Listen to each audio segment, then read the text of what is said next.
Halo, ini pertemuan ketiga dan sekarang kita akan belajar tentang bagaimana sih mencari ide dalam merancang program siaran televisi.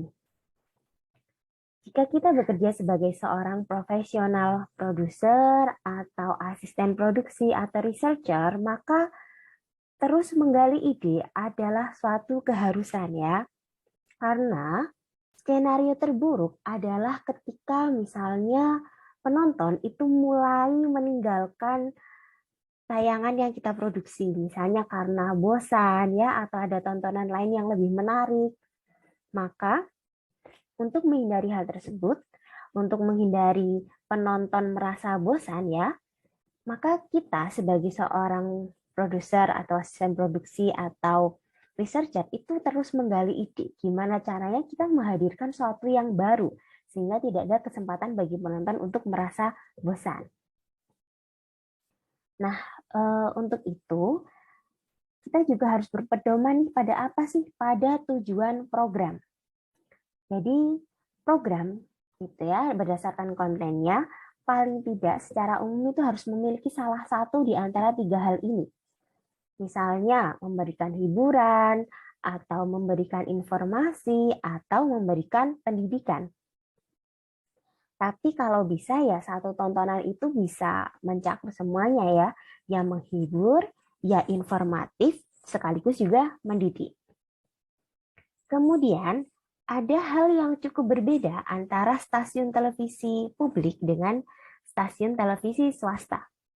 Kalau stasiun televisi swasta eh, mendapatkan laba atau mendapatkan iklan atau mendapatkan penonton sebanyak-banyaknya itu adalah suatu keharusan. Karena hal itu digunakan untuk keberlangsungan stasiun televisi tersebut ya agar terus beroperasi. Tapi bagi stasiun televisi publik, kalau di Indonesia ya TVRI ya, yang tujuannya adalah melayani masyarakat dan televisi publik itu dibiayai oleh negara operasionalnya, maka televisi publik itu tidak melulu memproduksi program yang banyak disukai oleh masyarakat atau penonton. Televisi publik itu lebih memberi ruang kepada masyarakat untuk berekspresi dan berkreasi. Jadi ada program-program yang mungkin penontonnya sangat sedikit gitu ya. Misalnya acara musik tradisional atau acara tari tradisional atau acara wayang mingguan. Itu kan penontonnya sedikit. Tidak terlalu banyak menarik penonton ataupun ikan. Tapi karena TV publik itu harus memberikan ruang kepada masyarakat untuk berekspresi dan berkreasi menurut peraturan undang-undang ya, karena tugasnya yang melayani masyarakat dan dia juga sudah dibiayai oleh negara, maka ya televisi publik harus melakukan hal tersebut seperti itu. Kemudian sebenarnya untuk semua produksi program itu harus selalu memperhatikan budget. Harus selalu ya, semua program tanpa terkecuali. Tapi ada beberapa hal atau beberapa produksi program yang quality oriented. Bedanya gini, kalau program itu financial oriented, maka program tersebut harus disesuaikan dengan dana yang ada. Misalnya mungkin program tersebut akan lebih menarik kalau misalnya hostnya adalah katakanlah Raffi Ahmad ya. Tapi kan Raffi Ahmad ini rate-nya tinggi ya, padahal dananya tidak mencapai gitu. Maka ya sudah menggunakan host yang sesuai saja dengan dana yang ada. Tapi ada program-program yang ya yang penting kualitasnya bagus gitu. Jadi persoalan pendanaan itu nomor dua. Nah, program-program seperti ini ya yang quality oriented ini biasanya tujuannya adalah branding atau citra dari stasiun televisi. Dan diharapkan ke depannya program tersebut justru akan menarik lebih banyak iklan begitu.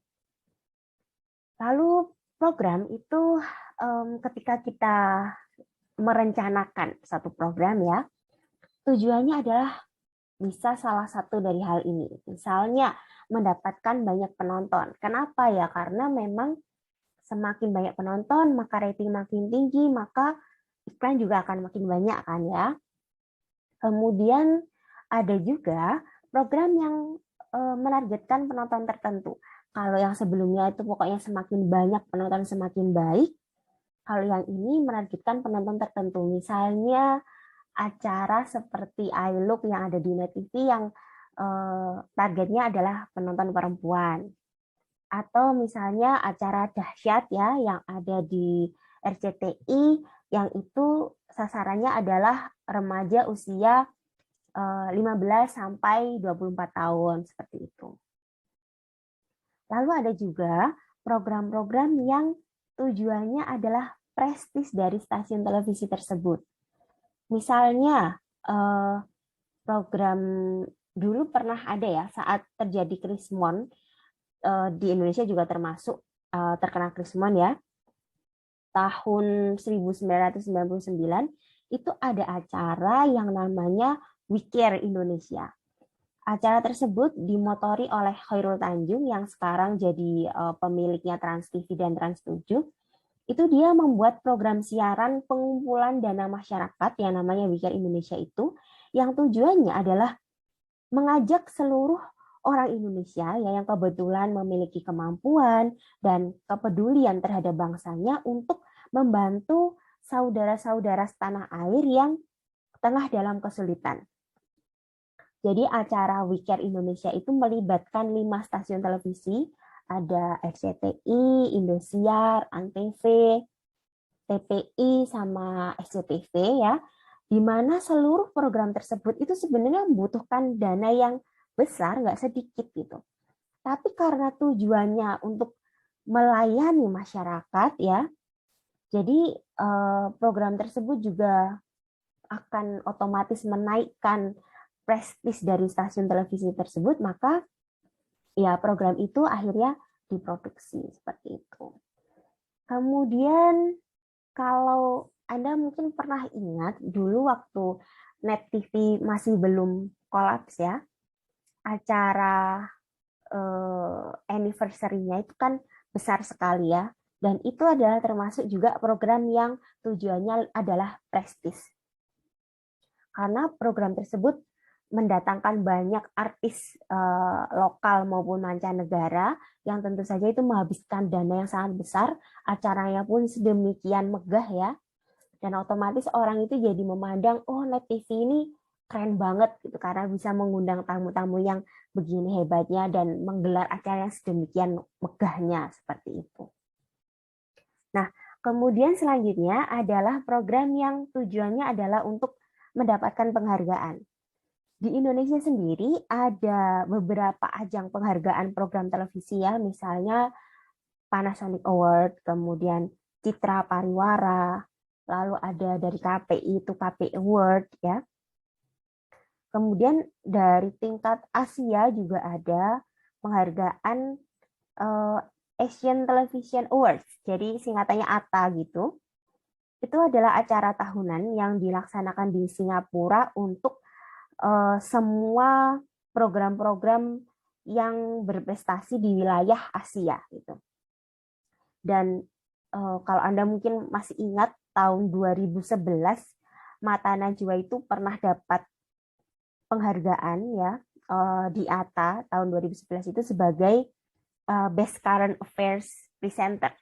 Kemudian Kompas TV juga pernah pada tahun 2012 penghargaan sebagai Best Entertainment One of Annual untuk closing ceremony SEA Games di Palembang kayak gitu. Dan program-program itu kadang-kadang ada yang sudah direncanakan dari awal.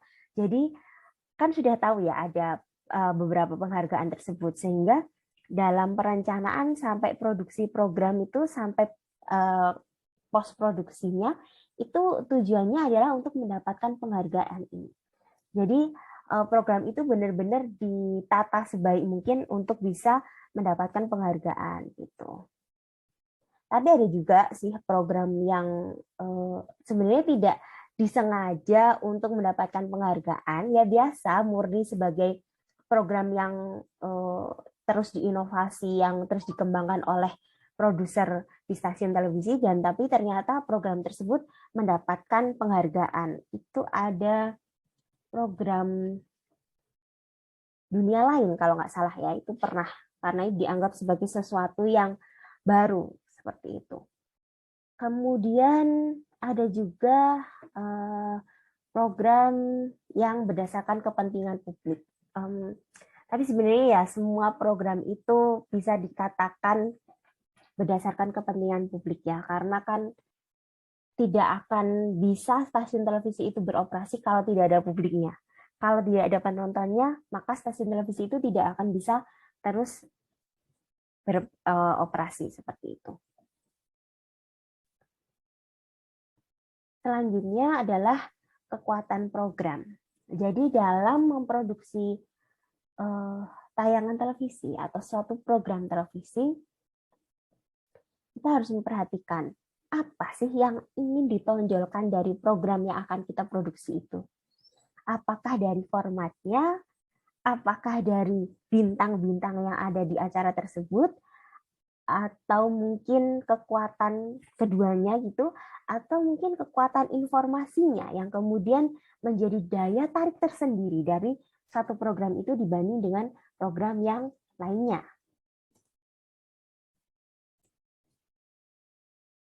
Untuk program yang menonjolkan kekuatan format itu contohnya Penghuni Terakhir ya, dulu yang ada di Antv, kemudian Si Bolang yang ada di Trans TV, kemudian Take Me Out yang ada di Indosiar. Nah, itu menjadi menarik karena format programnya itu unik, beda dari yang lain atau baru seperti itu.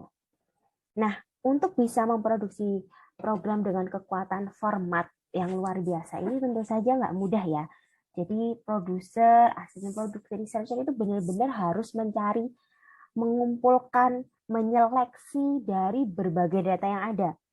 Yang jelas harus tahu tren, kemudian melihat dinamika masyarakat.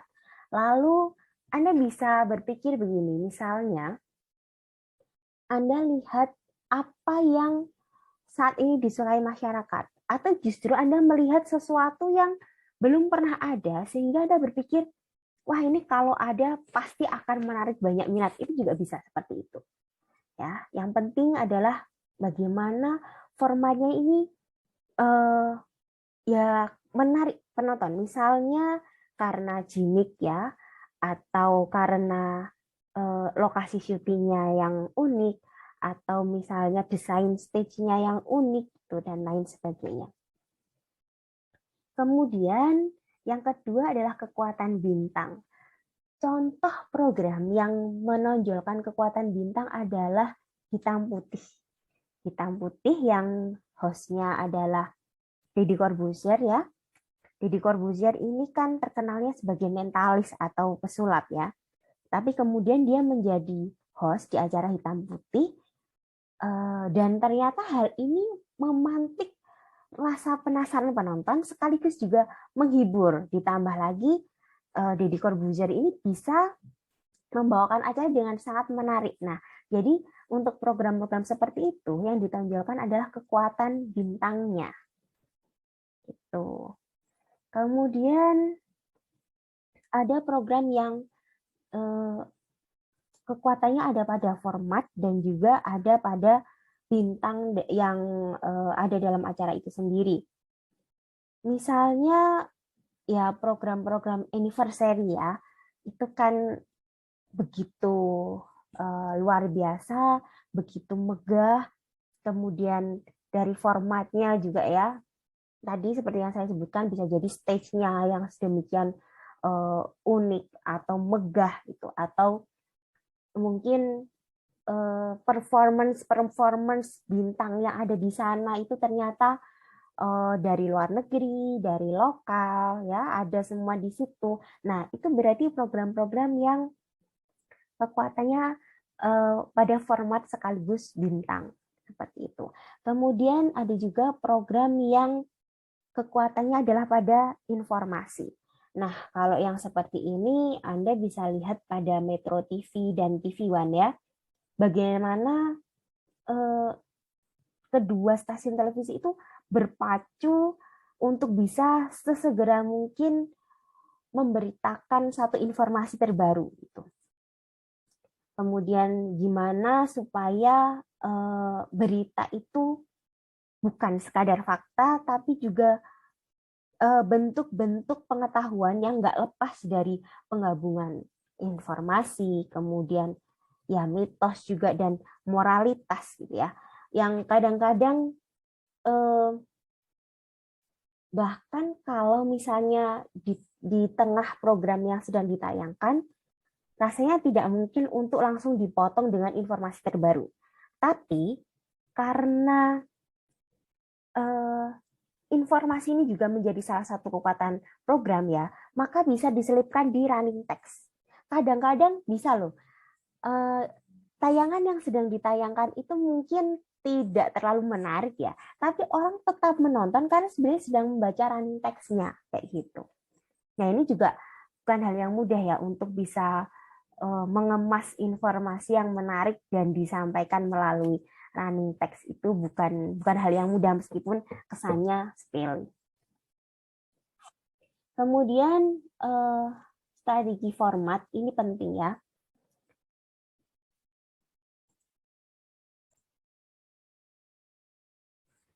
Satu adalah membangun image. Strategi format dengan membangun image itu Anda bisa cari programnya Trans TV dulu namanya Digoda ya, digoyang dangdut kayak gitu.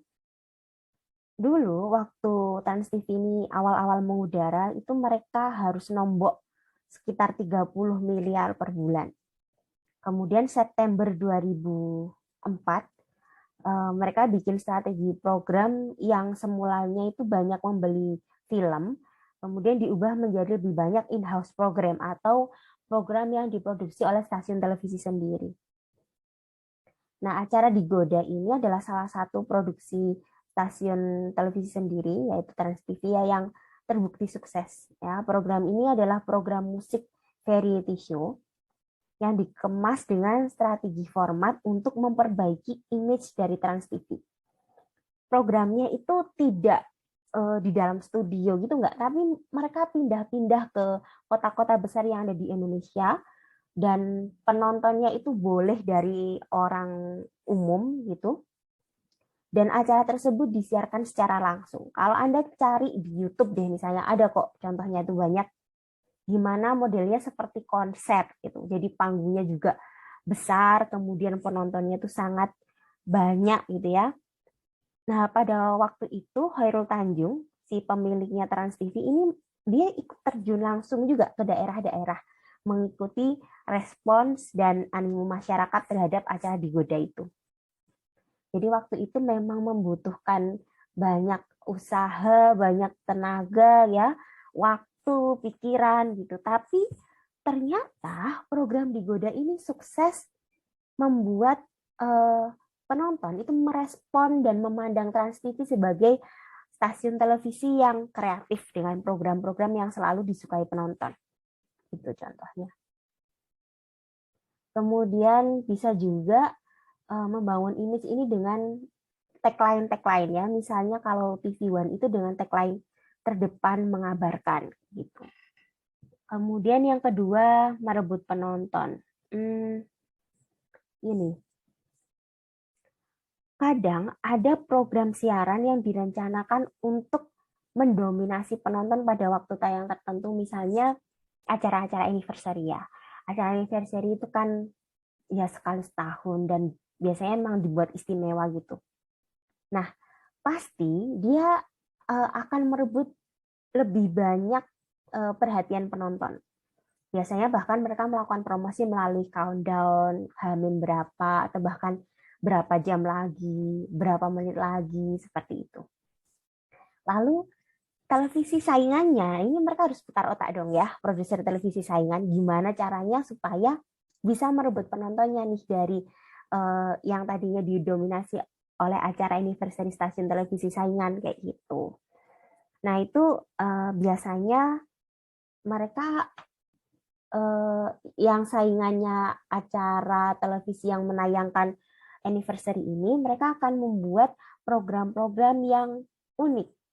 Itu misalnya mereka di saat yang sama akan dulu pernah dilakukan oleh Antv ya, menayangkan penghuni terakhir itu yang dibuat misalnya ada promosi tentang kejadian-kejadian yang mendebarkan atau intens gitu di acara penghuni terakhir episode tersebut gitu. Nah ini memang sifatnya akhirnya head to head ya antara tadi yang program televisi anniversary yang cenderung mendominasi penonton dengan televisi saingan yang berusaha untuk merebut penonton ini gitu. Ini bukan hal yang mudah ya, tapi ya memang seperti itulah. Bekerja di stasiun televisi itu memang luar biasa ya, tantangannya tuh wah gitu. Tapi ya asik, seru seperti itu. Kemudian yang ketiga, menjual program.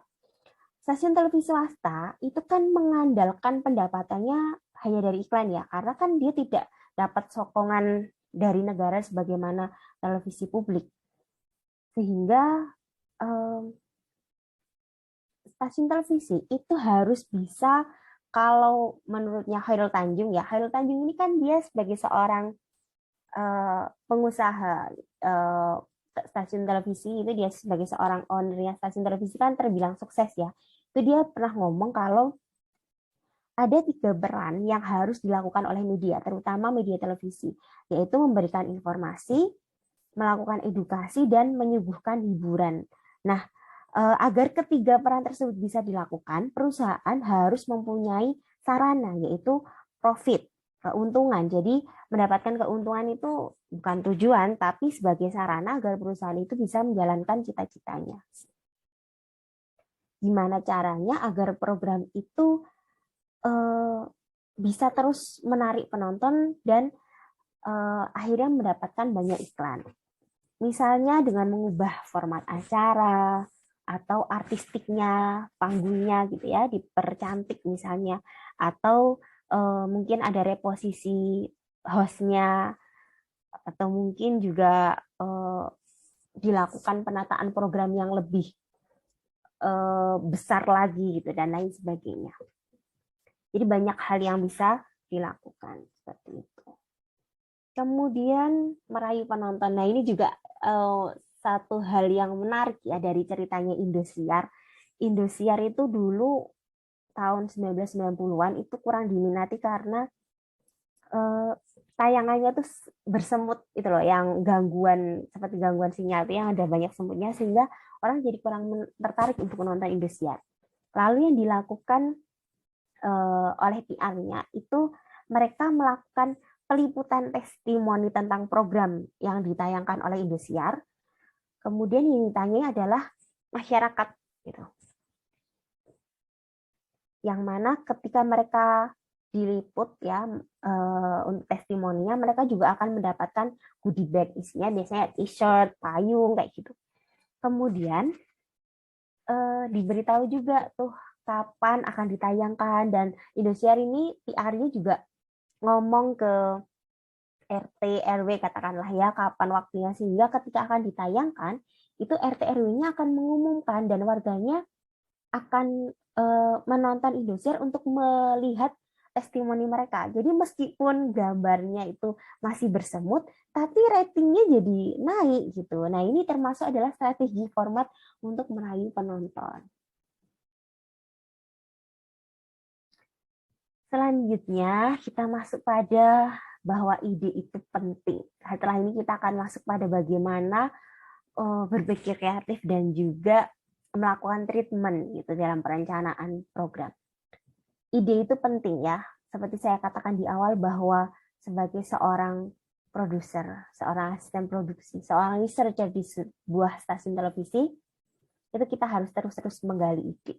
Jangan sampai kita kehabisan ide, karena itu yang membuat siaran terus berlangsung gitu. Ide itu juga harus dikemukakan. Jadi kalau Anda punya gagasan tapi dipendam tanpa disampaikan, itu bukan ide. Ide adalah rancangan, gagasan atau cita-cita yang tersusun di dalam pikiran yang disampaikan melalui entah itu pengucapan atau dalam bentuk tulisan kepada orang lain untuk dipahami, dimengerti, dan diwujudkan dalam tindakan. Jadi bukan untuk disimpan ya. Nah, sekarang gimana sih mewujudkan ide menjadi program tayangan? Ini biasanya kita tuh lebih banyak terkungkung dalam pikiran kita sendiri. Gitu. Jadi kadang-kadang belum apa-apa kita sudah memikirkan satu hal yang negatif gitu ya. Artinya kita sudah memikirkan ya hal-hal nanti skenario terburuk dan lain sebagainya itu. Ganjaran yang ditimbulkan oleh diri kita sendiri. Itu yang kita biasanya justru menghambat berpikir kreatif gitu. Kemudian yang kedua adalah terpaku pada satu jawaban. Biasanya dalam meeting planning ya, kan produser sudah menyampaikan idenya gitu, kemudian manajer juga menyampaikan dulu, wah ini kayaknya bagus itu.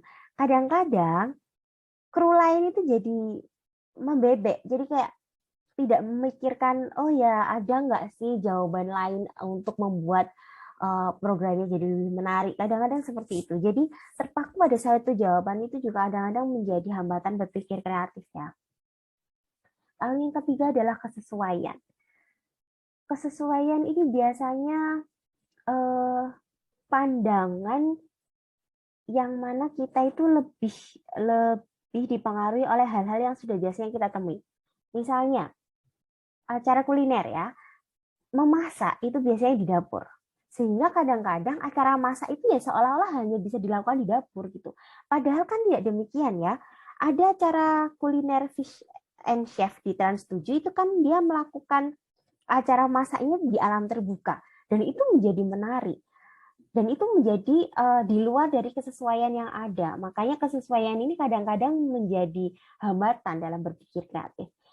Dalam berpikir kreatif, cobalah untuk berpikir yang liar, yang tidak sesuai dengan semua yang ada gitu. Ya kan namanya ide kok. Nanti kan ada treatmentnya. Jadi yang penting keluarkan semua ide, gagasan gitu ya yang Anda miliki. Kemudian yang keempat adalah tidak mau menantang kenyataan. Anda mungkin tahu ya program AFI, Akademi Fantasi Indosiar. Itu kan program fenomenal yang ditunggu jutaan rakyat Indonesia ya. Yang dulu luar biasa sekali tuh hype-nya gitu ya. Kemudian Anda bisa ingat kembali gimana semua orang di seluruh Indonesia itu bisa merasa sedih, merasa bahagia gitu ya karena berhasil atau tidaknya seorang kontestan yang mereka ini malah bahkan tidak terkenal gitu. Anak muda kampung yang baru terjun ke dunia entertainment. Tidak ada keistimewaan di antara para kontestan itu. Tidak ada yang bisa dijual. Tapi karena mereka berani menantang kenyataan, sehingga akhirnya hal tersebut membawa kesuksesan pada program AFI Indosiar itu. Jadi kalau kita terpaku pada hal-hal yang ya tradisional saja, itu memang kadang-kadang menghambat kita untuk berpikir kreatif. Kalau kita bikin satu ide yang wah ini tidak sesuai atau ini tidak apa ya hampir seolah-olah hampir mustahil gitu. Nah itu ternyata bisa menarik penonton gitu. Kemudian yang kelima, hambatan berpikir kreatif adalah karena tidak mau karena menilai terlalu cepat gitu, tidak mau bersabar. Kadang-kadang produser senior itu mereka terlalu cepat menilai ide dari juniornya atau ide-ide yang mungkin ide itu kan bisa jadi sesuatu yang mungkin kelihatannya sepele tapi kemudian menjadi besar ya.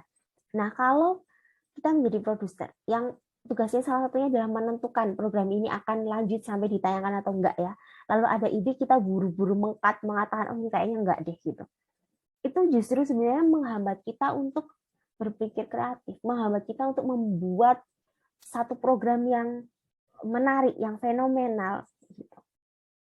Kemudian yang terakhir biasanya dihadapi oleh banyak junior adalah takut terlihat bodoh. Jadi kadang-kadang karena merasa masa sih idenya ini akan menarik atau akan disetujui atau akan ditayangkan gitu, sehingga akhirnya jadi menarik diri, jadinya tidak mau bersuara dan lain sebagainya. Nah itu adalah hal-hal yang harus dihindari. Nggak bisa seperti itu ya.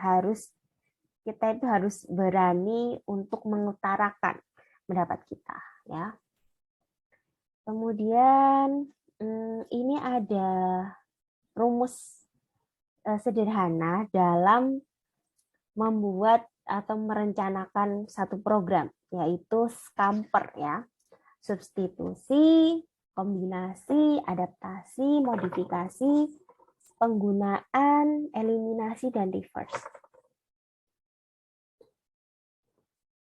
Substitusi, misalnya apa yang bisa diganti ya.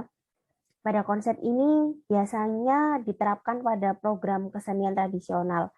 Lagu-lagu daerah yang biasanya dinyanyikan oleh artis daerah itu dapat disubstitusi oleh misalnya orang asing atau ekspatriat yang bekerja di Indonesia. Nah, ini kan jadi menarik ya. Satu yang tradisional, yang khas di satu lokal gitu, kemudian ternyata dimainkan oleh orang asing. Itu misalnya. Substitusi juga bisa diterapkan pada program talk show, misalnya yang membahas tema khusus gitu ya. Namun, misalnya awalnya pembahasannya selalu dengan menghadirkan ahlinya, lalu kemudian disubstitusi dengan orang-orang yang bukan ahli, misalnya dengan komedian yang sok tahu, yang tidak mengerti sama sekali dengan tema yang dibahas, itu akan menjadikan program tersebut juga baru, sehingga menarik banyak penonton. Lalu kombinasi. Kombinasi itu misalnya yang dilakukan oleh Dahsyat RCTI ya. Awal kehadirannya konsepnya kan program musik, tapi kemudian terus meningkat, segmennya jadi banyak karena disesuaikan dengan animo masyarakat. Sehingga makanya kalau kemarin kita bahas tuh Dahsyat ini masih yang mana nih, apakah musik ataukah variety show gitu ya, karena dikombinasi gitu. Awalnya musik saja tapi kemudian dilakukan kombinasi program sehingga penonton tidak bosan. Kemudian yang ketiga, adaptasi. Adaptasi program ini banyak ya dilakukan, misalnya reality competition show. Jadi acara-acara kompetisi. Misalnya acara kompetisi yang biasanya ada kan tentang penyanyi seperti itu ya. Kemudian diadaptasi ke acara Hafid Indonesia gitu. Jadi isinya adalah anak-anak kecil penghafal Al-Qur'an. Ini kan sebenarnya sama-sama kompetisi show. Tapi kemudian ada adaptasi di sana gitu. Atau bisa juga dibilang sebagai modifikasi. Ini menjadi hal yang menarik ya. Di mana lagi coba yang sebelumnya hanya musik-musik itu, kemudian tiba-tiba ada acara Hafid Indonesia. Nah, kemudian yang lainnya juga adalah dengan penggunaan lain. Media televisi itu berfungsi sebagai media informasi dan hiburan. Tapi dengan teknik pemikiran kreatif penggunaan lain gitu ya, kita bisa mengembangkan program lebih dari fungsi sebagai media informasi dan hiburan, misalnya berfungsi sebagai media sosial. Program Orang Pinggiran di Trans 7 itu salah satu program yang menyajikan orang-orang yang kurang beruntung secara sosial dan ekonomi.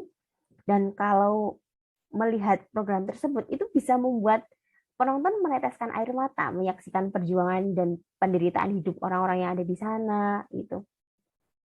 Jadi program Orang-orang Pinggiran ini tidak hanya berfungsi sebagai program informasi dan hiburan, tapi juga berfungsi sebagai program yang menggugah penonton untuk mengulurkan tangan membantu sesama. Itu adalah contoh penggunaan lain. Ini bisa diterapkan dalam perencanaan program. Kemudian cara lain yang bisa dilakukan untuk merencanakan program adalah dengan eliminasi. Ini bisa ditemukan pada program dengan materi yang dikurangi seperti OVJ ya, OVJ Trans 7. Itu kan terbilang sukses dan disukai penonton. Kalau melihat kesuksesan OVJ itu dilakukan eliminasi ya, dipecah jadi acara lain untuk bisa membuat lebih banyak program sehingga bisa menarik lebih banyak penonton. Jadi OVJ itu dari satu acara kemudian dipecah, misalnya Parto, Andri sama Sule itu di acara Pas Mantap ya. Kemudian Aziz sama Nunung itu dibuatkan program rekreasi Aziz dan Nunung. Nah, kedua program pecahannya dari OVJ itu juga sama-sama sukses. Nah, itu adalah contoh eliminasi. Kemudian reverse. Reverse ini adalah penataan ulang, penyusunan ulang, membuatnya dengan cara yang berbeda. Misalnya Dangdut Ria, ya, program yang pernah populer di Indosiar. Kemudian ditata ulang, lalu lahir program yang sejenis pada stasiun televisi RCTI di Goyang. Dan di Trans TV ada di Goda. Nah, kedua program ini sama-sama sukses dan menjadi tontonan musik dangdut yang disukai pada masanya. Itu adalah contoh program yang reverse. Reverse ini juga berlaku pada program Indonesia Model dulu tahun 2000-an gitu ya di Indosiar. Ide awalnya dari acara American Next Top Model, kemudian ditata ulang, disesuaikan dengan adat istiadat dan budaya Indonesia menjadi program Indonesian Model kayak gitu.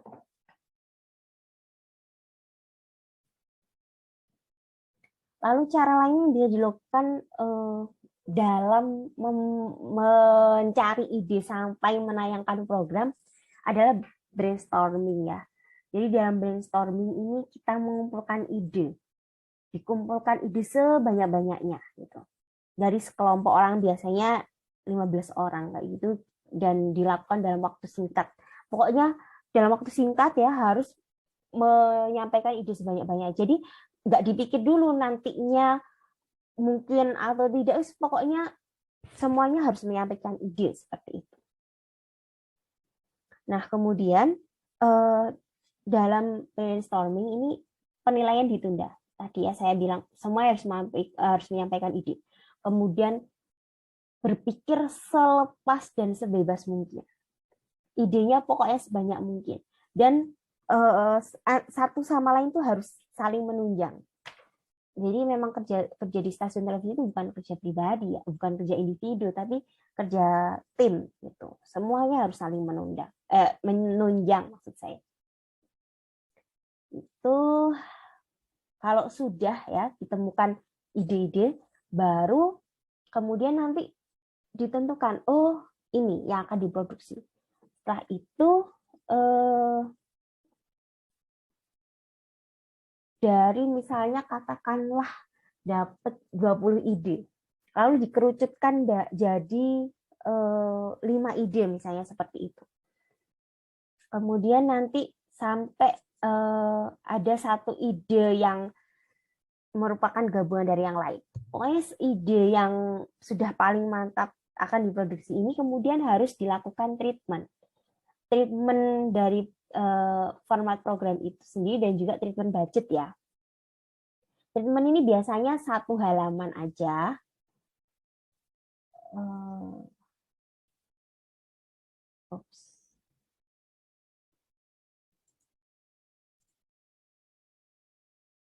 Dan di dalam treatment yang 1 halaman itu isinya adalah ini. Jadi judul programnya apa, produser dan sutradaranya siapa, ini penting ya. Kemudian durasi programnya itu berapa lama ya, kayak 22 menit, 24 menit, dan sebagainya. Kemudian sasaran penontonnya siapa, kemudian resume atau penjelasan singkat tentang program tersebut. Semacam gambaran program ini nanti akan gimana sih, kayak gitu. Kemudian bisa juga disebutkan elemen-elemen khusus, misalnya yang ditonjolkan adalah presenternya, maka di situ dijelaskan presenternya adalah ini, nanti dipilih karena begini-begini, yang akan ditonjolkan adalah ini seperti itu. Kemudian juga lama produksinya, misalnya akan diproduksi berapa hari atau berapa. Nah, ini ada treatment budget dari contoh ya, ini contoh aja dari net. Ini adalah in-house production, tapi dilakukan secara outdoor ya. Sini ada service ya, biaya untuk host ini, kemudian biaya untuk narasumber. Nah, di sini ada di post produksi kan ada editor gitu, ada kegiatan editing, tapi karena editor ini sudah dari stasiun televisi yang dia dapat gaji bulanan dari stasiun televisi, jadi di sini tidak disebutkan nominal gajinya. Masuk di sini gitu. Kemudian supporting content ini ya berarti pihak-pihak tambahan ya yang masuk dalam produksi televisi. Misalnya kayak VO atau voice over itu dia ada sendiri, kemudian fixer yang mana dia semacam guide gitu. Jadi dia menemani, memberitahu lokasi-lokasi yang tepat itu. Ini ada sendiri biayanya. Kemudian biaya untuk akomodasi ya, perjalanan, bensin, hotel, tol, pesawat dan lain sebagainya juga harus masuk hitungan. Kemudian kalau mau nyewa di sana ya, misalnya juga harus menyewa kamera gitu. EFP atau ENG ini kan jenis kamera ya, electronic field production gitu. Jadi berapa butuhnya dalam berapa hari gitu. Kemudian kalau handy talkie udah ada sendiri dari stasiun televisi kan. Dan lain sebagainya, sewa mobil misalnya. Kemudian makanan, refreshment, souvenir barangkali perlu ya, laundry, wardrobe dan lain sebagainya itu masuk di sini, goods. Kemudian ada biaya-biaya pendukung, misalnya perizinan, keamanan ya, komunikasi, misalnya juga butuh apa namanya untuk riset itu butuh majalah dan lain sebagainya, itu juga di sini. Ini untuk satu kali produksi sekitar 5 hari ya secara keseluruhan, mulai dari berangkat hitungannya gitu sampai balik lagi itu segini keluarnya sekitar 61 juta. Nah, ini makanya penting sekali menemukan ide yang paling oke dari rencana program dan merancang program yang sebaik mungkin, karena itu nanti yang menentukan keberlangsungan dari stasiun televisi tersebut. Nah, nanti kalau sudah treatment itu dilakukan, ada evaluasi. Gitu. Evaluasi bisa seluruh peserta, ada beberapa saja gitu. Atau bisa juga diserahkan kepada pimpinan. Kalau seluruh peserta ini ya berarti dia mungkin akan melibatkan di samping produser, sutradara, juga melibatkan seperti campers ya atau juru kamera, kemudian lighting itu juga penting loh.